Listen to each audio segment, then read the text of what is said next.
في البدء حقيقة نحن نرى أنه لا تناقض ما بين المقاومة والسياسة إذا كانت البوصلة باتجاه حقيقي وصحيح وواحد. وعندما نقول البوصلة نقصد بها هي البوصلة المتجهة إلى تحقيق السيادة الكامنة للبلد.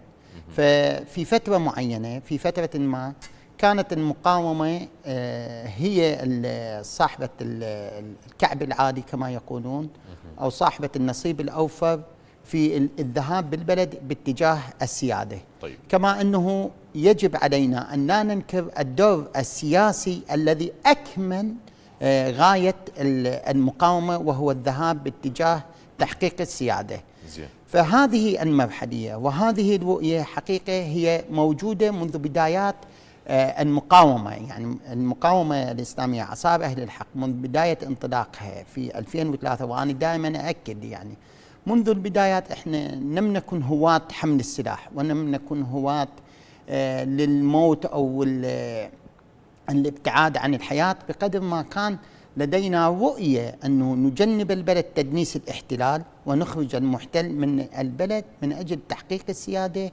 وتحقيق الحياة الكريمة العزيزة المرفهة لأبناء شعبنا.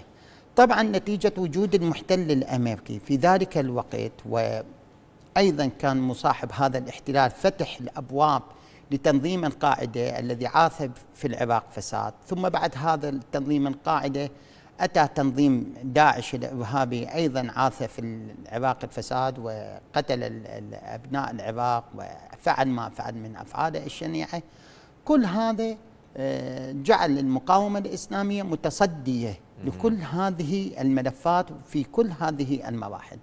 أما اليوم ولله الحمد نحن نرى أنه البلد يسير باتجاه تحقيق السيادة. زين. نرى أنه العملية السياسية رغم بعض الملاحظات وبعض التحفظات أكيدا، لكن بالنتيجة العملية السياسية ما سار باتجاهات صحيحة، بعملية ديمقراطية بنسبة كبيرة صحيحة. فاليوم الواجب الأخلاقي والشرعي كما كان سابقا الواجب الأخلاقي والشرعي في أن نحمل السلاح، اليوم الواجب الأخلاقي والشرعي كذلك في أن ندعم العملية السياسية من أجل تحقيق السيادة.